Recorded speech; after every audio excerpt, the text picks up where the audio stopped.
इस कार्यक्रम के पुण्यार्चक हैं वंडर सीमेंट। फर्क नजर आएगा। ओम नमः सिद्धेभ्यः। ओम नमः सिद्धेभ्यः। ओम नमः सिद्धेभ्यः।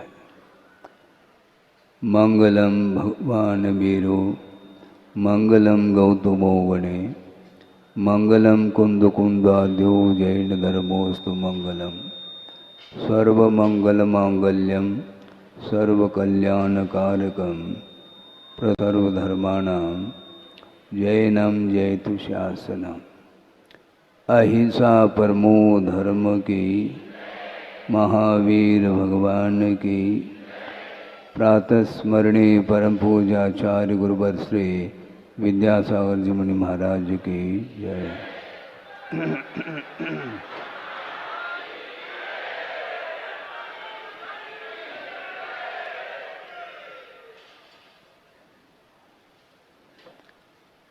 कल केवल ज्ञान कल्याण का दिन था और साधना का जो परिणाम था केवल ज्ञान के रूप में, वो सब लोगों ने देखा। और आज प्रातः वेला में, प्रत्यूष वेला में भगवान को निर्वाण का लाभ भी हुआ है। प्रत्येक व्यक्ति शांति चाहता है, सुख का अनुभव मैं भी कर लूं, इस प्रकार प्रतिपल उसकी उत्कंठा रहती है। किंतु उसके अनुरूप जब पुरुषार्थ करता है तब कहीं जाकर के उस उत्तम पद को प्राप्त कर पाता है। अनेक प्रकार के लौकिक जो पद हैं उनको छोड़ना पड़ता है, तब कहीं जाकर के मोक्ष फल की प्राप्ति होती है। मोक्ष का क्या स्वरूप है, आगम ग्रंथों के माध्यम से हम समझ सकते हैं। काफ़ी समय हुआ है और आप लोगों ने ग्रीष्म काल के लिए निवेदन भी किया और चातुर्मास का भी निवेदन हुआ है।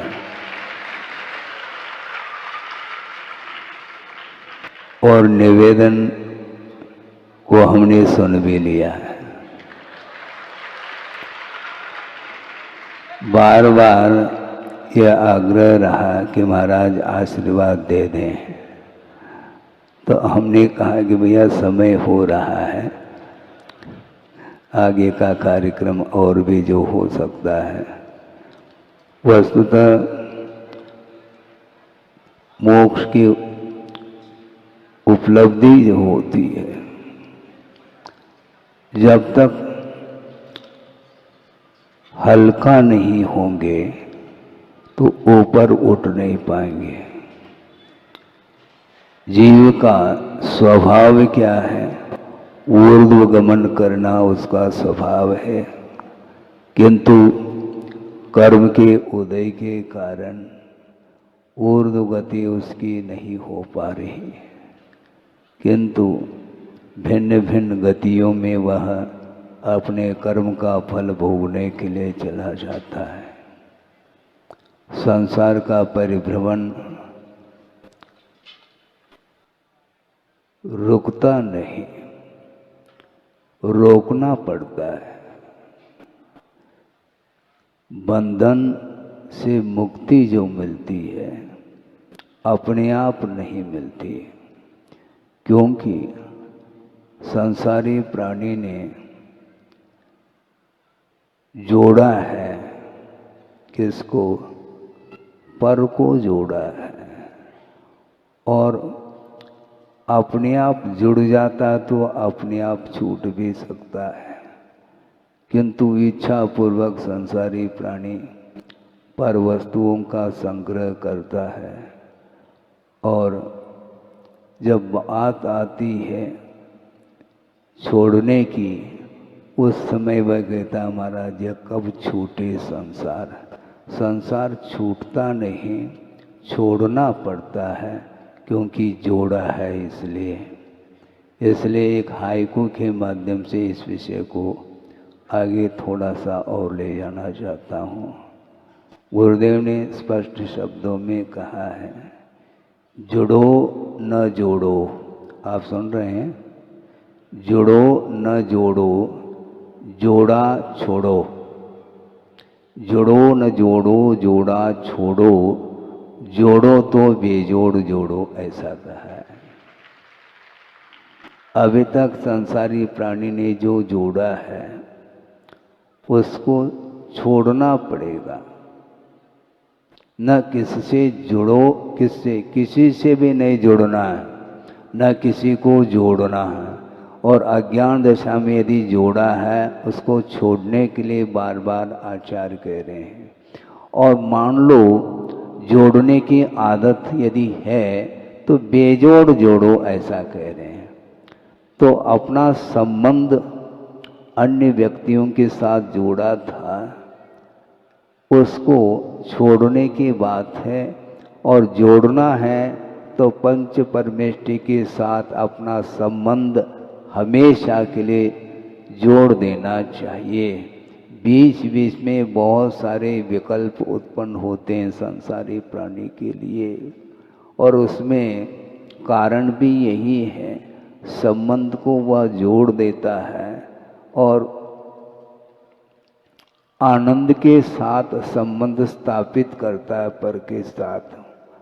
किंतु जो वह संबंध छूटने लगता है तो आंखों में आंसू आ जाते हैं। परसों भी देखा था या कल ही आया था, वैराग्य हुआ था, वन की ओर विहार कर गए थे और रोकने के लिए बार बार प्रयास कर रहे थे भगवान के माता पिता और उनके परिवार के लोग। किंतु उन्होंने सोचा अब इतने काल तक संबंध मेरा रहा, अब इस संबंध को निर्दयता के साथ मुझे छोड़ना पड़ेगा। जब तक नहीं छोड़ेंगे तो मुक्ति संभव नहीं है।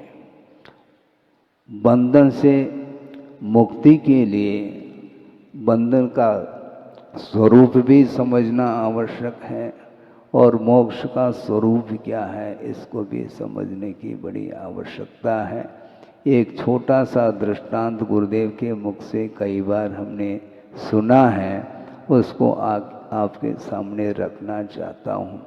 बहुत सारे फूल खिले हुए बगीचे में आप लोग पाते हैं, सुगंधित और विभिन्न वर्ण को लिए हुए फूल होते हैं।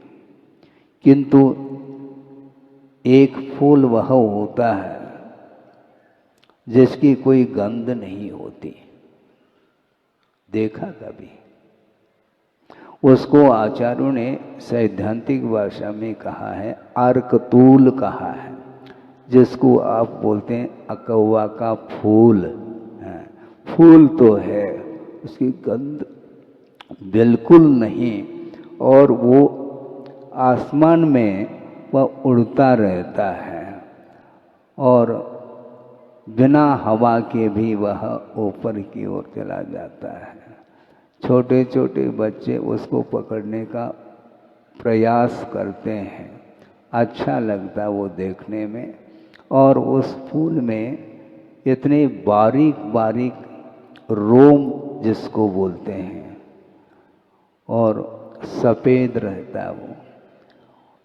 यदि आसमान में उड़ने की क्षमता उसकी है तो सही, और मान लो हवा के दबाव के कारण यदि मान लो वह नीचे की ओर आ जाता है और नीचे थोड़ी सी यदि मान लो उसको आर्द्रता मिलती है,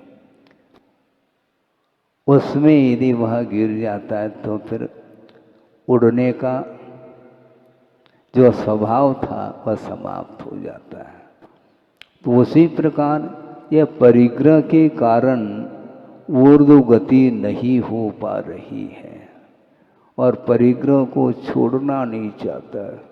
गुरुदेव ने एक बार बहुत अच्छी कही थी, वह ये है कि हम ये सोचते हैं कि हिंसा पाप है, झूठ पाप है, चोरी पाप है, कुशील सेवन पाप है। इन चारों को तो वह पाप के रूप में स्वीकारता है, किंतु परिग्रह को शायद वो पाप नहीं मानता है, ऐसा लगता है?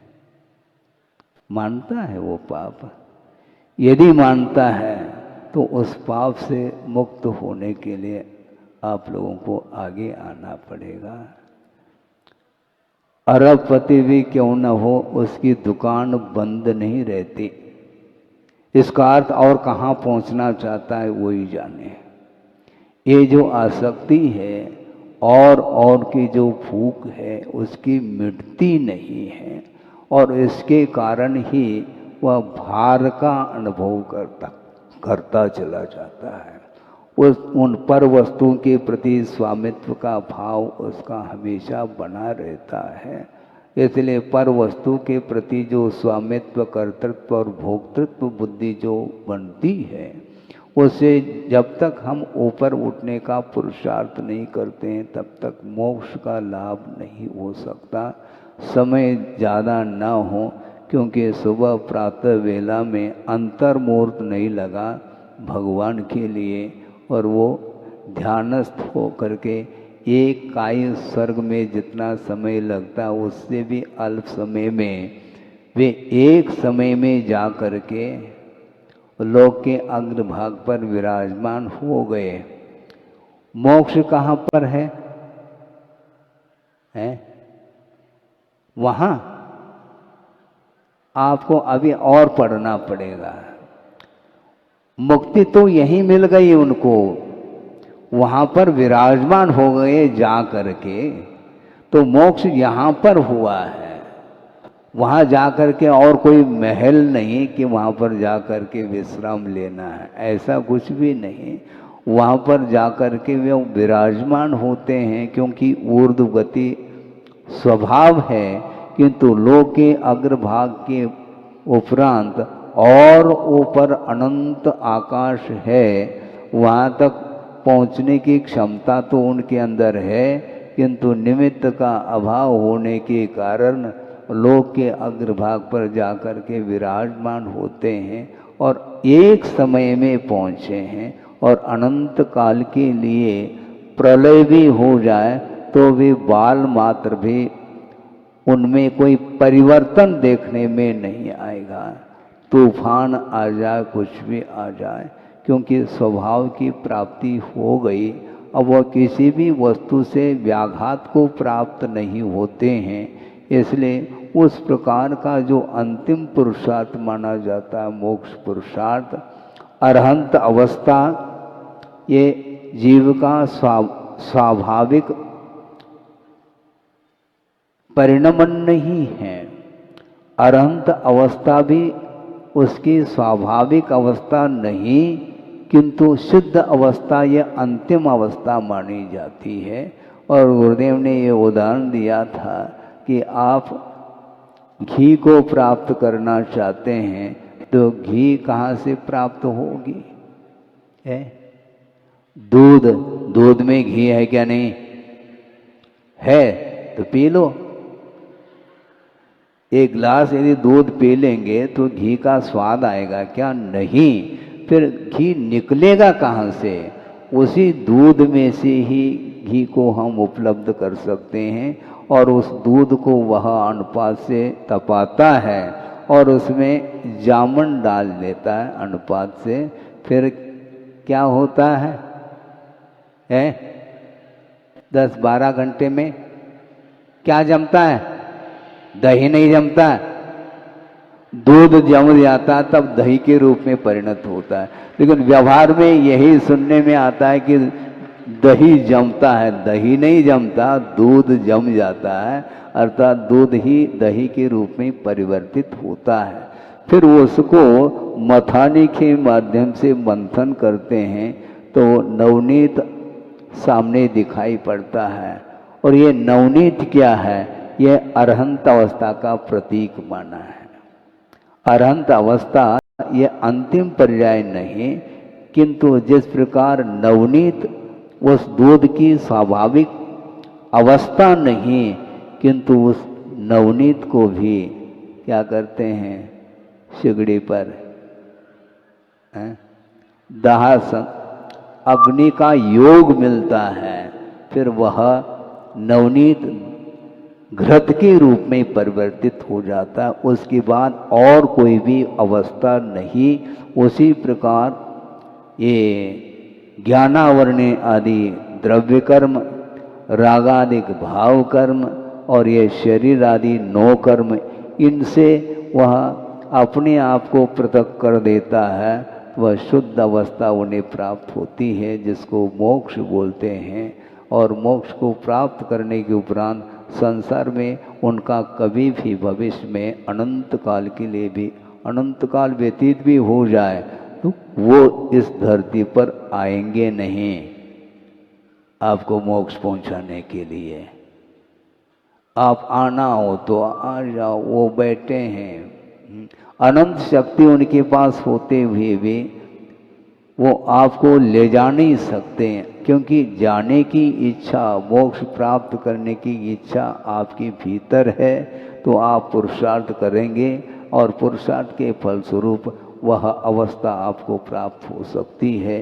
इसलिए ये 5-6 दिनों में ये जो अनुष्ठान आपने किया है पंचकल्याणक महोत्सव, इसको सानंद संपन्न जो हुआ है, इसके लिए गुरुदेव का प्रतिपल मंगलमय आशीर्वाद मिला है।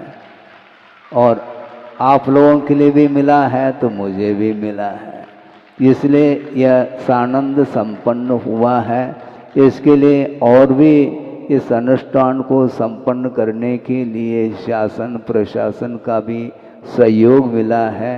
और भी भोजन आदि की व्यवस्था देखने वाले उन लोगों ने भी बिल्कुल इस दृश्य को देख नहीं पाए, किंतु इस दृश्य को सानंद संपन्न करने के लिए भोजन की व्यवस्था उन्होंने अपने हाथ में ली है। इसलिए इन सब के लिए अपना मंगलमय आशीर्वाद रहेगा। किंतु इन सब के लिए सुनो, जल्दी ताली नहीं बजाओ, किंतु सबके लिए गुरुदेव का आशीर्वाद मिला है, तब कहीं जाकर के सानंद संपन्न हुआ है। और इस महोत्सव को सानंद संपन्न करने के लिए जो प्रतिष्ठाचार की आवश्यकता पड़ती है, और वो बंडा निवासी विनय ब्रह्मचारी जी, उनके कुशल नेतृत्व में, मार्गदर्शन में इसको ये रूप देने को मिला है और संपन्न हुआ है। इन सब के लिए हमारा यही कहना है, साथ से पुण्य का संचय करने का अवसर जो मिलता है, वह इसी प्रकार धार्मिक अनुष्ठान के माध्यम से मिलता है। और सुन रहे हैं भविष्य में, निकट भविष्य में परवारपुरा में जो मंदिर पूर्णता को प्राप्त होने जा रहा है, उसको भी जल्दी से जल्दी आप लोगों को पूर्ण करना है। जितने जल्दी उस मंदिर को पूर्ण करेंगे, जितने जल्दी पंचकल्याणक संपन्न करेंगे, उतने जल्दी हमें दर्शन मिलेंगे। आप जितना विलंब करेंगे तो हमारे लिए दर्शन विलंब से होगा, ये ध्यान रखो। जल्दी यदि हमें दर्शन प्राप्त हो तो आपको मेहनत करनी होगी, क्योंकि हम तो केवल दृश्य देखने के निमित्त को लेकर के आते हैं। सारा सारा कार्य आप लोगों को ही लगनता के साथ, आत्मीयता के साथ, परस्पर में एकता रखते हुए और वात्सल्यपूर्ण वातावरण बनाते हुए इसको संपन्न करेंगे। ये तो बहुत ही बड़ी प्रभावना होगी। इस प्रकार धार्मिक जो अनुष्ठान होते हैं भिन्न भिन्न निमित्त को लेकर के उसको संपन्न करने के लिए आप लोगों को तत्पर होना चाहिए। और इस प्रकार के आयोजनों के माध्यम से जो आनंद किसको, छोटे छोटे जो बालक होते हैं परिवार में, इस प्रकार का आयोजन उनको देखने को मिलता है। 8 साल अंतर्मूर्त मात्र पर्याप्त है और उस छोटी अवस्था में भी सम्यक को प्राप्त करने की क्षमता इतनी नहीं, किंतु यदि और पुरुषार्थ कर ले द्रव्य क्षेत्रादिति के निमित्त को लेकर के मोक्ष प्राप्त करने की भी क्षमता 8 साल अंतर्मूर्त में होती है। इस प्रकार आगम में उल्लेख मिलता है। इन सभी बातों को समझते हुए बड़े उल्लास के साथ भविष्य में भी अपने जीवन को उन्नति की ओर ले जाना चाहते हैं। तो इसी प्रकार गुरुदेव के आशीर्वाद के माध्यम से, देव गुरु शास्त्र के आराधना के माध्यम से अपने जीवन को उत्थान की ओर ले जाना चाहिए। इतना ही इस वक्तव्य का सार है। अहिंसा परमो धर्म की जय। बोधि समाधि परिणाम शुद्धि स्वात्मोपलब्धि शिव सौख सिद्धि। चिंतामणिम चिंतित वस्तुदाने वंद मानस्य ममास्तुते। परम पूजाचार्य गुरुवर श्री विद्यासागर जी महाराज की जय। कई लोग थे, इसलिए थोड़ा सा और उस विषय को सामने रखते हुए प्रासंगिक विषय पर आएंगे। लगभग शहर में 6 साढ़े 6 महीने व्यतीत हुए, किंतु जिस दिन प्रवेश किया उसी दिन से लगभग प्रतिदिन कोई न कोई व्यक्ति आकर के अपने भाव व्यक्त करता कि महाराज आपकी पीछिका हमें प्राप्त हो जाए। हमने सभी लोगों को यही कहता रहा कि भावना रखो, किंतु मिलेगी तो एक ही को। तीर्थंकर भी क्यों न हो, सबको वो संतुष्ट नहीं कर सकते।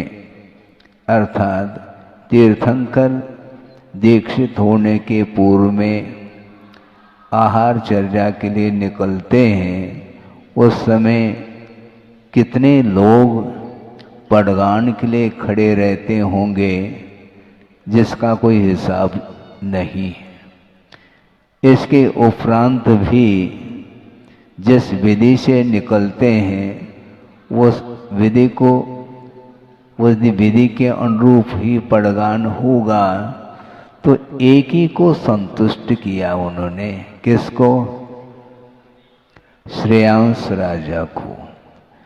लेकिन इसका अर्थ ये नहीं लेना चाहिए कि सारे सारे श्रावक असंतुष्ट रहे हों। सुन रहे हैं आप लोग? क्योंकि उनका असाधारण व्यक्तित्व है। उनके लिए आहार आप देवो अथवा न देवो, उनका जो दर्शन है, वीतरागता का दर्शन एक बार कर लो, निरंतर निहारने का भाव जागृत होता है। तो ऐसी स्थिति में वह श्रावक आहार दे अथवा न दे, प्रत्येक व्यक्ति के लिए 7 से पुण्य का अर्जन होता है। उसी प्रकार मैं यह मानता हूँ कि जितने लोगों ने भावना रखी, कोई नहीं भी रखी हो तो भी उनके भीतर तो वो भावना रहती है कि संयमोपकरण मेरे लिए प्राप्त हो। मिलेगा एक ही को। हमने ये कहा था कि देखो सबकी भावना को मैं पूर्ण करने के लिए बैठ जाऊं तो एक एक पंख भी यदि दे दूं तो पूर्ति नहीं होगी। तो ऐसी स्थिति में किसकी भावना को मैं पूर्ण कर सकता हूं? भावना जो पूर्ण होती है वह भावों से होती है। और कल जिन्हें पुरानी पिछिका प्राप्त हुई और नई पिछिका प्रदान करने वाले कौन थे? वो है नाम क्या उनका? मिंको तो बोलते हैं शैलेश।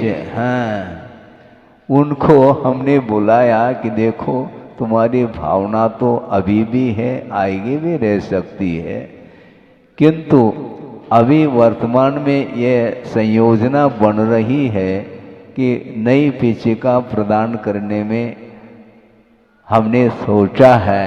ऐसा उनके सामने कहा तो उनके आंखों में आंसू भर आए।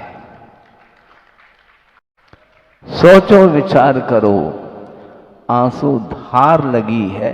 इसके उपरांत भी उनको हमने कहा कि इस प्रकार भावुक होने की आवश्यकता नहीं, ये समर्पण का प्रतीक है।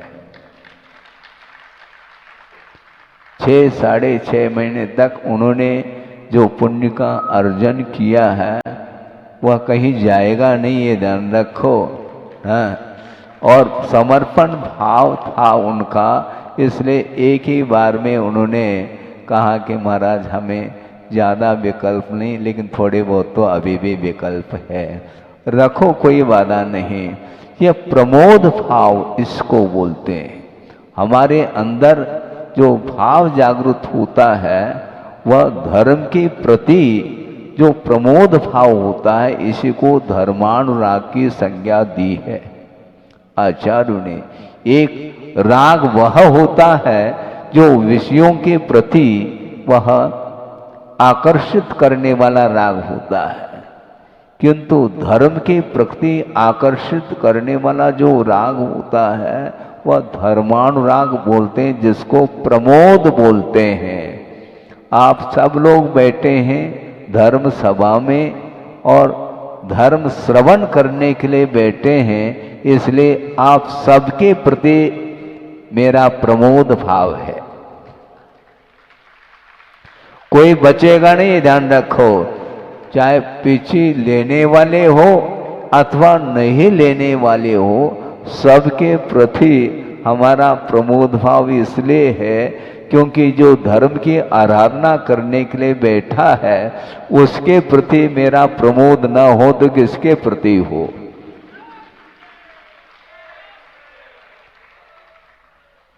इसी को बोलते हैं प्रोत्साहित करना, इसी को मोटिवेट बोलते हैं। और कुछ नहीं होता, कोई वेट नहीं होता उसका। मोटिवेट का कोई वेट नहीं होता, ध्यान रखो, वो वेटलेस है। हाँ, उसका क्या वेट है? चाहे वह छोटा बालक हो, चाहे वह जवान हो, चाहे वृद्ध हो, सबके मन में धर्म के प्रति जो श्रद्धा, आस्था और समर्पण का भाव लेकर के बैठा है तो न धर्मो धार्मिकैर्विना।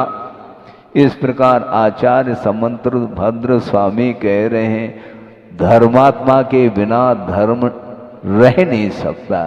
तो सारे धर्म की आराधना कर रहे हैं, इसलिए ज़्यादा विकल्प करने की आवश्यकता नहीं। धर्म की ओर दृष्टि आपकी बनी रहे हमेशा, ये प्रभु से हम प्रार्थना जरूर कर सकते हैं और करते हैं। गर्भ कल्याणक का यह शायद द्वितीय दिन है।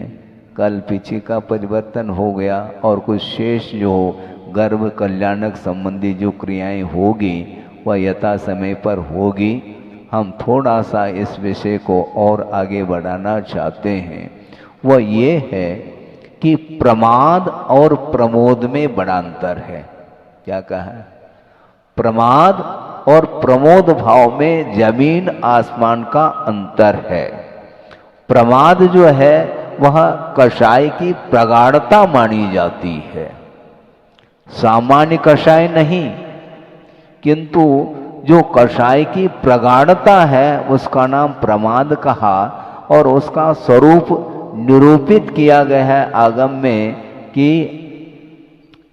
कुशलेषु अनादरः प्रमादः, जो कुशल कार्य है, धार्मिक कार्य है, उसमें अनादर का भाव जो जागृत होता है उसका नाम प्रमाद कहा। समझ रहे हैं आप? जिस प्रकार आप सांसारिक कार्यों में उत्साहित होकर के कार्य करते हैं, उससे भी बढ़ चढ़ करके धार्मिक कार्यों में भाग लेना चाहिए, उसको बोलते हैं प्रमोद भाव। विषयों के प्रति प्रमोद भाव नहीं होता, न होना चाहिए, चाहे वह चेतन पदार्थ हो चाहे अचेतन पदार्थ हो। सभी पदार्थों के प्रति यदि विषयानुराग जागृत होता है तो निश्चित रूप से वह कर्म बंध के लिए कारण होता है, बल्कि उसके माध्यम से सम्यक दर्शन भी मलिन हो सकता है, होता है। इसलिए श्रवण के लिए भी कहा हमेशा अप्रमत्त बने रहो। हालांकि ऐसा हो नहीं सकता, छठा सातवां ये गुणस्थान होता ही रहता है, किंतु बुद्धि पूर्वक प्रमाद का भाव नहीं आना चाहिए मन में। इस प्रकार वह जागृत रहता है, श्रमण अप्रमत्त रहता है, और अप्रमत्त अवस्था में ही साथ से पुण्य का भी क्या होता है, अर्जन होता है। इसलिए धर्मानुराग की बात मैं कर रहा हूं, विषयानुराग की बात नहीं, क्योंकि जिसके आंखों में आंसू है वह विषयों को लेकर के नहीं, ये ध्यान रखो। यद्यपि वह गृहस्थ है, किंतु गृहस्थ होकर के भी वह गृहस्थ अवस्था से ऊपर उठने का भाव जागृत है उनके अंदर। इसलिए वो जो आंसू आ रहे हैं वो अपने आप में वह गुणों के प्रति जो बहुमान आदर भाव है उसको सूचित कर रहा है। इसलिए वस्तुतः धर्म की जो प्रभावना होती है वह कैसे होती है, किस ढंग से वह प्रभावना होती है, इस प्रसंग में भी आचार्य अमरचंद सूरी हुए हैं, उन्होंने प्रसंग रखा है। आचार्य कुंद की जो कृति है, जो अध्यात्म परक कृति, समयसार, प्रवचनसार, पंचायतिकाएं आदि ग्रंथ हैं, जो कि अध्यात्म तक ले जाने वाली वह कृति मानी जाती है। और उनकी टीका लिखने वाले आचार्य अमरचंद सूरी हुए हैं, उसके उत्तरवर्ती जयसेन स्वामी आदि भी हैं। किंतु अमरचंद सूरी ने एक स्वतंत्र ग्रंथ की रचना की है। टीकाएं तो उन्होंने लिखी हैं कुंद के साहित्य के ऊपर, किंतु एक कृति उनकी स्वतंत्र कृति वह है जो पुरुषार्थ सिद्धि उपाय। उसमें उन्होंने प्रसंग दिया है प्रभावना अंग के विषय को लेकर के। आत्मा प्रभावनीय, आत्मा प्रभावनीयो रत्नत्रय तेजसा सततमेव दान तपो जन पूजा विद्यातिशयश्च जन धर्म। आत्मा को भी आत्मा की भी प्रभावना होती है, प्रभावना के योग्य आत्म तत्व है, और आत्मा की प्रभावना जो होती है वह रत्नत्रय की आराधना के माध्यम से, रत्नत्रय तेजसा, रत्नत्रय की जो उसको क्या बोलते हैं, तेज रत्नत्रय, यानी निर्दोष वृद्धिंगत जो रत्नत्रय होता है उसके माध्यम से आत्मा की प्रभावना होती है। आप स्वयं की प्रभावना करना चाहो तो यहाँ पर तकत खाली है, ये ध्यान रखना है। आत्मा की प्रभावना करना चाहें तो तकत 2, 4, 8 और रखे जा सकते हैं। रत्नत्रय तेजसा ऐसा कहा। रत्नत्रय रूपी वह प्रकाश के माध्यम से आत्मा की प्रभावना होती है। और ये यदि मान लो जिसके जीवन में संभव नहीं अथवा कठिनाई जा रही है तो कोई बाधा नहीं। दान तपो जिन पूजा विद्या तिशयैष जिन धर्म प्रभावनीय। जिनेन्द्र भगवान का जो धर्म है वह कैसा है? दान तप और जिनेन्द्र भगवान की पूजा, इस रूप जो है जिनेन्द्र भगवान का धर्म है। जन धर्म प्रभावनीय, जिनेन्द्र भगवान के द्वारा कहा हुआ जो अहिंसा आदि रूप जो धर्म है उस धर्म को प्रकाश में लाना चाहिए।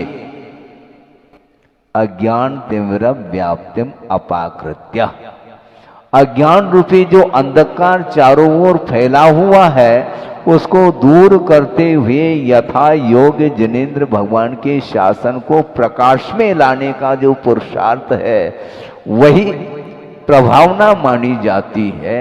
और उस प्रभावना को करने के लिए आप लोग तत्पर हैं, क्योंकि जो धर्म का रथ होता है उसके दो पहिए होते हैं, होते क्या नहीं? एक पहिए से रथ नहीं चलता, तो दो चाक, एक श्रवण और एक श्रावक, ये दो पहिए रथ लगे हुए हैं जिसके माध्यम से जिनेन्द्र भगवान के द्वारा बताया हुआ जो धर्म रूपी रथ है वह प्रवर्तमान हो सकता है, होता है। 7 रथ आप प्रवर्तन हो रहा है 7 तारीख के दिन है, तो ये क्या है? ये धर्म रथ है। धर्म की प्रभावना जिनेन्द्र भगवान के द्वारा बताया हुआ जो धर्म है वही धर्म माना जाता है, अन्य और कोई धर्म का स्वरूप है ही नहीं। वस्तु का जो स्वरूप है वही धर्म है, अथवा रत्नत्रय आत्मक धर्म है, अथवा 10 लक्षण रूप धर्म है, अथवा जीवों की रक्षा करने रूप जो परिणाम है उसका नाम धर्म कहा है। इसलिए गर्भ कल्याणक आप मनाने जा रहे हैं। कल्याणक किसका होता है? जीव का कल्याण होना है, किंतु जीव का कल्याण जो होता है वह धर्म के शरण गए बिना न किसी का कल्याण हुआ न होगा। आप किसके शरण जा रहे हैं? महाराज आप ही के शरण में हैं हम। हाँ ठीक है, फिर लौटना नहीं? नहीं महाराज ऐसा नहीं हो सकता। ठीक, कोई बाधा नहीं, लौटो, लौट करके वापस आना है, ये ध्यान रखो। लौटते रहो फिर वापस आओगे। कई बार कहते महाराज हम फिर से आने का आशीर्वाद दे दो, भूयात पुनर्दर्शनम, ऐसे कई लोग बोलते हैं। उसका अर्थ क्या? पुनर्दर्शनम भूया, पुनः हमें दर्शन प्राप्त हो। फिर जाएंगे तभी तो पुनः दर्शन होगा, जाओ क्यों, दर्शन करते रहो ना। महाराज ये हमारे लिए संभव नहीं, आपके लिए तो ठीक है, कोई बाधा नहीं, आप अपनी शक्ति के अनुरूप सही, किंतु जहाँ पर भी आप रहो वहाँ पर धर्म की आराधना का भाव निरंतर बना रहे। ये पुरुषार्थ आपको करना है। प्रत्येक व्यक्ति को पुरुषार्थ के बल पर ही यह शुद्ध परमात्म तत्व प्राप्त होना है। जिस प्रकार श्रमण लोग पुरुषार्थ करते हैं उसी प्रकार आपको भी पुरुषार्थ करना है, अपनी शक्ति के अनुरूप करना है। किंतु साधन तो एक ही है, धर्म का आधार लेना है। और धर्म के भेद जो होते हैं वैसे धर्म तो अखंड है, किंतु उस धर्म को प्राप्त करने के लिए पात्र के अनुरूप भिन्न भिन्न साधन बताए हैं। उस अपेक्षा से उसमें कुछ अंतर आ जाता है, भेद भिन्नता आ सकती है, किंतु विपरीतता नहीं है। एक अनुवृत्ति होता है जिसको देशव्रत बोलते हैं और एक महाव्रति होता है। किंतु गुरुदेव ने कई बार इस प्रसंग को रखा है कि कोई भी व्रत न छोटा होता है न बड़ा होता है, पात्र के अपेक्षा से सब बड़े ही होते हैं। एक पहली कक्षा का छात्र है और एक एमए का छात्र है तो छात्र ही। पहले कक्षा के छात्र के लिए जो प्रश्न आए हैं उसमें भी उसको पसीना आ रहा है, इसका अर्थ बहुत कठिन पेपर है उसके लिए, पक्की बात है। और जो एमए कक्षा में पहुंचा है उसके लिए उसके योग्य जो प्रश्न आए हैं ये उसके लिए कठिन है, कठिनाई तो जाती है। इसलिए वह व्रत छोटा और बड़ा नहीं, अपनी शक्ति के अपेक्षा से वो बड़ा ही है। यहां तक गुरुदेव ने कहा था कि 1 पाई से लेकर के 99 पाई तक वह पाई माना जाता है, रुपया नहीं। 1 पाई मिलाएंगे तो वह 1 रुपए का नोट माना जाता है। तो पहले अथवा दूसरी प्रतिमा से लेकर के 11वीं प्रतिमा तक जो कुछ भी चारित्र का पालन होता है इन प्रतिमाओं के पालन के रूप में, उनका वह चारित्र अनुव्रत के रूप में ही होता है। अनुव्रतो गारी है, जो सागार होता है, जो जिसके पास घर है, किंतु ये ध्यान रखो घर एकमात्र उपलक्षण है। जिसने घर का भी त्याग कर दिया किंतु पूर्णतः परिग्रह का परित्याग नहीं किया, वह भी सागार ही माना जाता है। जैसे नीचे क्षुल्लक और ऐलक बैठे हैं, वो भी देशव्रती ही माने जाते हैं, ये ध्यान रखो। लेकिन देशव्रती होते हुए भी वो किस ओर मुख है उनका? गाड़ी का मुख किस ओर है? मुनि बनने की ओर उनका मुख है। क्यों? सारे ब्रह्मचर्य लोग भी प्रसन्न हो रहे हैं। बिल्कुल वह समय तो आएगा, धीरे धीरे आता है, लेकिन लक्ष्य जो है सबका एक है। वह एक सामान्य जो गृहस्थ है जिसके पास संयम नहीं भी है, तो भी वह जिनेंद्र भगवान के धर्म का पक्ष लिया है, इसलिए वह पाक्षिक श्रावक माना जाता है। किसका पक्ष लिया है? आपने धर्म का पक्ष लिया है। वह देवगण भी धर्म की आराधना करने के लिए ही उपस्थित होते हैं प्रभु के चरणों में, और किसी के चरणों में नहीं जाते। हालांकि विषयों की ओर उनकी दृष्टि समाप्त हुई नहीं, इसके बावजूद भी धर्म को भूलते नहीं। चक्रवर्ती भी क्यों न हो, वो जब प्रभु के चरणों में आ जाता है तो एक सामान्य श्रावक बन करके आ रहा है। उस समय यदि मान लो कोई भी व्यक्ति उस चक्रवर्ती के लिए प्रणाम करता है तो चक्रवर्ती क्या बोलते हैं? नहीं, ऐसे प्रणाम नहीं करते हैं, ध्यान रखो। क्यों? मैं प्रभु के चरणों में बैठा हूं। जो प्रभु के चरणों में बैठा है उसमें अंतर क्या है? श्रावक की अपेक्षा, मुनि की अपेक्षा से भले ही अंतर हो, ये बात अलग है। किंतु जितने भी जो उसको क्या बोलते हैं 12 सभाएं हैं, उसमें एक मनुष्य के लिए है, तो मनुष्य एक सामान्य हो अथवा कोई विशेष हो, वो गुरु के चरणों में कोई भी वीआईपी नहीं, ये ध्यान रखो। आप बाहर रहो वीआईपी है, बाहर रह सकते हैं।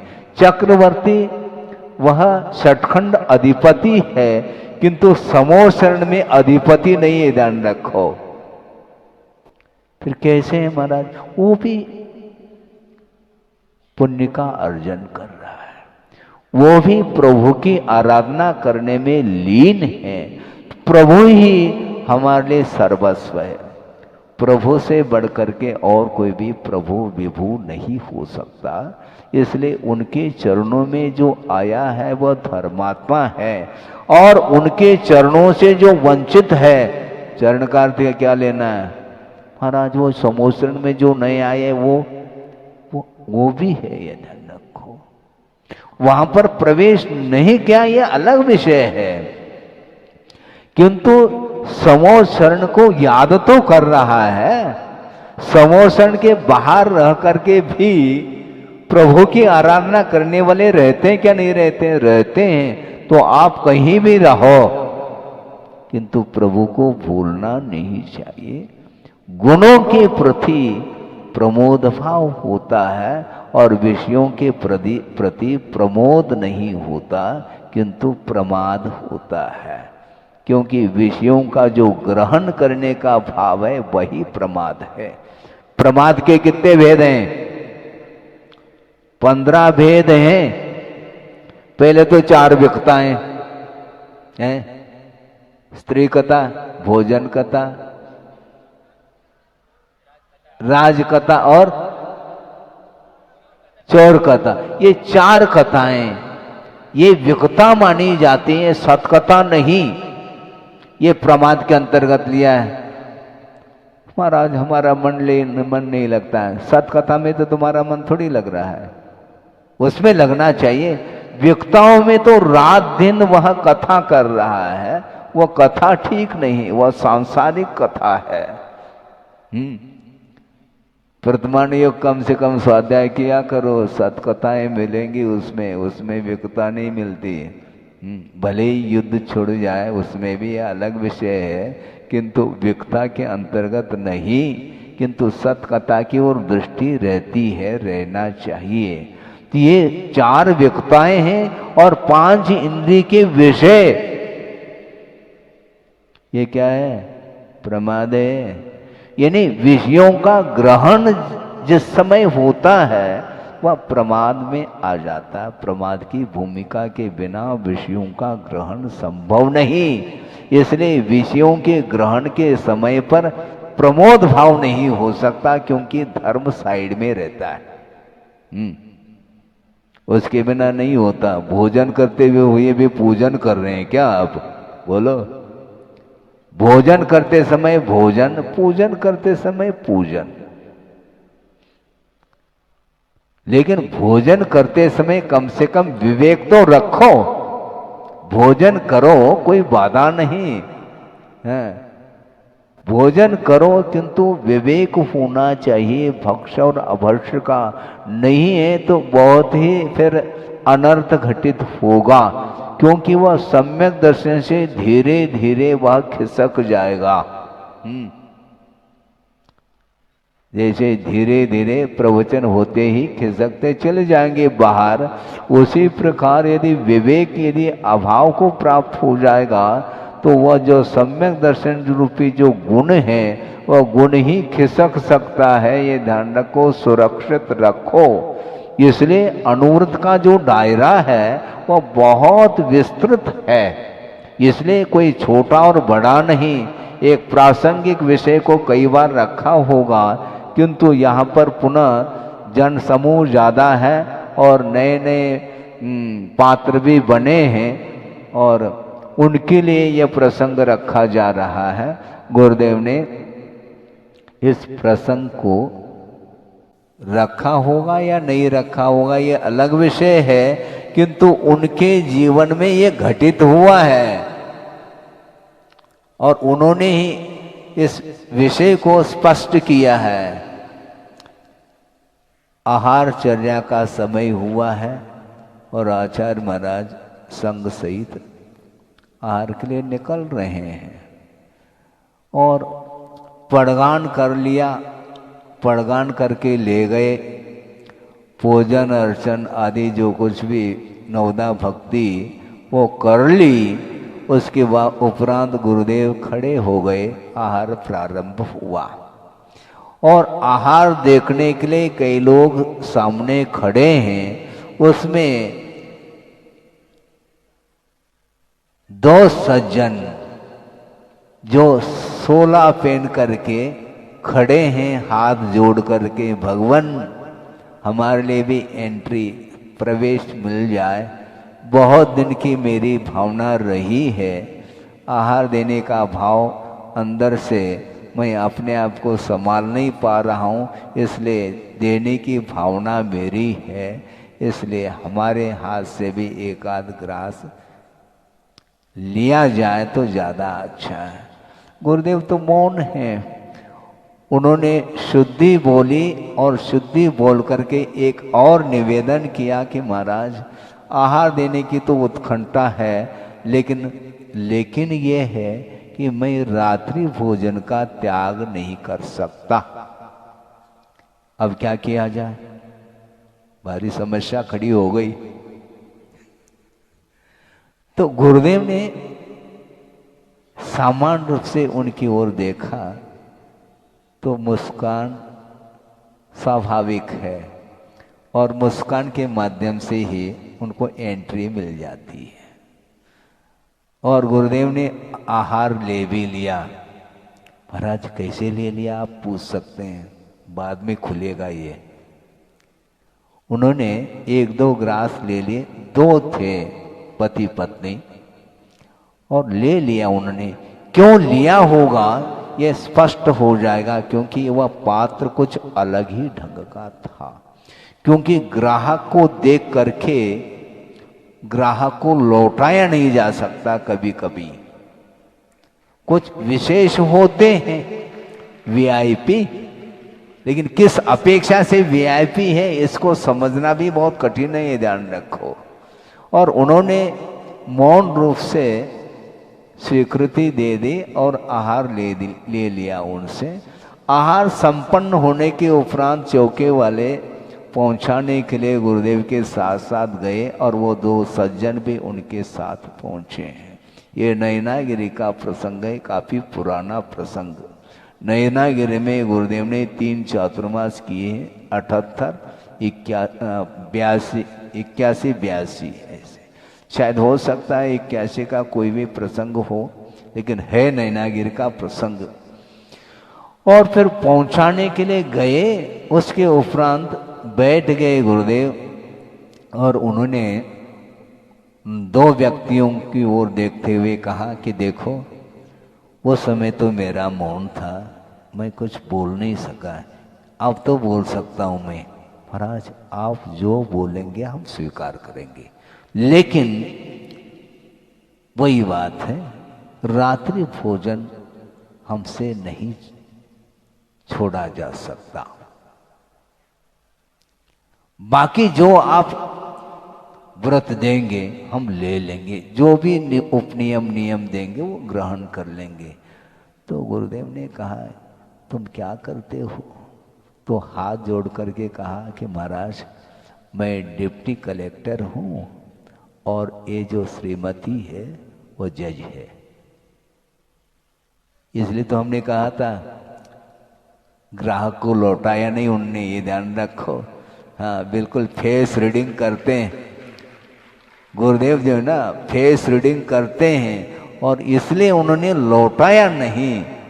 और आहार लेने के बाद अब वो कह रहे हैं यदि ऐसी स्थिति है, तुम कलेक्टर और वो जज हैं, तो बहुत अच्छी बात है, मैं जो कहूँगा तुम्हें स्वीकार करना पड़ेगा। महाराज हम हाथ जोड़ करके कह रहे हैं आप जो दे दो। उन्होंने क्या कहा? इसका अर्थ क्या? कोई दान स्वरूप मांग रहे हैं? नहीं, इसका अर्थ 5 अनुव्रत ग्रहण कर लो।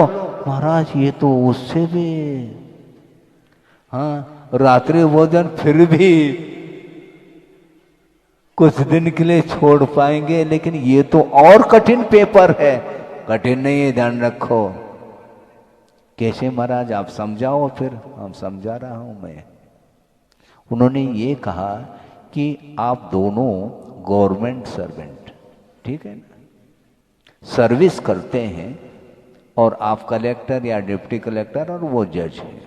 जो भी गवर्नमेंट के तरफ से, उसकी क्योंकि सरकारी नौकरी है, जो आपको वेतन मिल रहा है उससे 1 पाई मैं नहीं लेऊंगा। महाराज ये तो बन जाएगा तो हमारा काम बन गया। 5 अनुव्रत इसमें पल सकते हैं, ध्यान रखो। क्योंकि आपने रिश्वत का त्याग किया है ना। रिश्वत बोलते हैं, बिल्कुल है, रिश्वत बोलते हैं। तो रिश्वत का त्याग कर लिया, इससे स्पष्ट है जो वेतन मिल रहा है वह परिग्रह का परिमाण हो गया, एक अनुव्रत आ गया। अब परिग्रह परिमाण आ गया तो सारे अनुव्रत पलेंगे उसमें, क्योंकि तत्संबंधी कोई भी अब असत्य नहीं बोलेंगे, खत्म। सत्यव्रत आ गया तो चोरी का भाव भी नहीं आएगा, क्योंकि अतिरिक्त हमें कमाना ही नहीं है जिसमें चोरी का भाव आ जाए या असत्य का आश्रय लेना पड़े।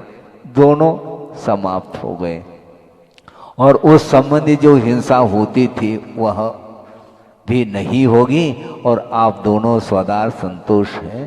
तो इस प्रकार पांचों व्रत आपके पल जाएंगे, हमारा आशीर्वाद ऐसा कहा। सोचो विचार करो, इससे स्पष्ट है कोई भी व्रत छोटा और बड़ा नहीं होता, और एक बार अनुव्रत को अंगीकार करता है निश्चित रूप से उसका मुख महाव्रत की ओर है। अनुव्रत का अर्थ क्या होता है? अनुचर, अर्थात पीछे पीछे जो चलता है। महाव्रती के जो पीछे पीछे चलता है उसका नाम अनुव्रती है, अनुचर माना जाता है। तो इस प्रकार ये धर्म के प्रति जो लगाव है, समर्पण है, यही प्रमोद भाव माना जाता है। गुणशुभ प्रमोदम। उस समय हमने देखा कि गुरुदेव की कुशलता तो देखो, लेकिन आपके लिए नहीं, ये ध्यान रखो। हम भी महाराज रात्रि भोजन नहीं करेंगे तो हम आप आहार ले क्या? नहीं लेंगे, ध्यान रखो। क्योंकि उनकी एक परिस्थिति थी, परिस्थिति के अनुरूप जो है ना व्यवस्था बनती है, और उस परिस्थिति के कारण उसको धर्म से वंचित नहीं रखा जा सकता, न रखना चाहिए। इस प्रकार विशाल दृष्टिकोण वाले गुरुदेव, उन्होंने इस प्रकार मार्ग प्रशस्त करते गए हैं। इसलिए गुणों के प्रति अनुराग उनका हमेशा बना रहता है। इसी प्रकार शुरुआत में ही हमने कहा, भले ही शैलेश जी को पुरानी पीछी नहीं मिली, किंतु जो पुरानी पीछी जिसको मिली है उससे भी ज्यादा प्रमोद भाव इनके प्रति है, ये ध्यान रखो। पंचेंद्र के विषय अनंत बार मिले हैं, मिलते चले जाएंगे, किंतु सम्यक दर्शन को प्राप्त करना खेल नहीं है। और मान लो प्राप्त सम्यक दर्शन, उसको भी सुरक्षित रखने की बात है। इसलिए प्रमाद छोड़ करके प्रमोद भाव रखो, यह हम शुरू से कह रहे हैं। इसलिए प्रमाद में और प्रमोद में बड़ा अंतर है। विषयों के प्रति जो अनुराग होता है वह प्रमाद के बिना नहीं होता, और जो धर्मानुराग होता है उसी का नाम प्रमोद भाव माना जाता है। इसलिए 4 प्रकार के जो भाव है उसमें प्रमोद भाव को रखा है। प्राणी मात्र के प्रति मैत्री भाव रखना, और दुखी जीवों के प्रति कारुण्य भाव रखना, और जो गुणी हैं उनके प्रति प्रमोद भाव रखना, और जो उन्मार्गी है, विपरीत वृत्ति वाला है, उसके प्रति माध्यस्थ भाव रखना। उसका कभी भी मन वचन काय के माध्यम से समर्थन नहीं करना, ये ध्यान रखो। धर्म का समर्थन करो, गुणों का समर्थन करो, दोषों का नहीं। पाप का समर्थन नहीं करना, उन्मार्ग का समर्थन नहीं करना। इसको ध्यान में रख करके चलेंगे तो निश्चित रूप से धर्म की प्रभावना होगी। और ये धर्म की प्रभावना के लिए यह समय आपके सामने आया है, और गर्भ कल्याण के दिन ही इस विषय को रखा है कि धर्म प्रभावना जो होती है, क्योंकि यह कल्याणक मनाया जा रहा है। गर्भ कल्याण का अर्थ होता क्या है, वो सारा विस्तृत वर्णन आप प्रथमान योग ग्रंथ में पढ़ सकते हैं। समयाभाव के कारण प्रासंगिक विषय को ही आपके सामने रखा है। इसलिए निरंतर धर्म की वो रुचि आपकी बढ़ती रहे, और उसके माध्यम से जो अपना लक्ष्य है, जो मोक्ष प्राप्त करने का, वह प्राप्त हो। इसी पवित्र भावना के साथ अहिंसा परमो धर्म की। इस कार्यक्रम के पुण्यार्चक थे वंडर सीमेंट, फर्क नजर आएगा।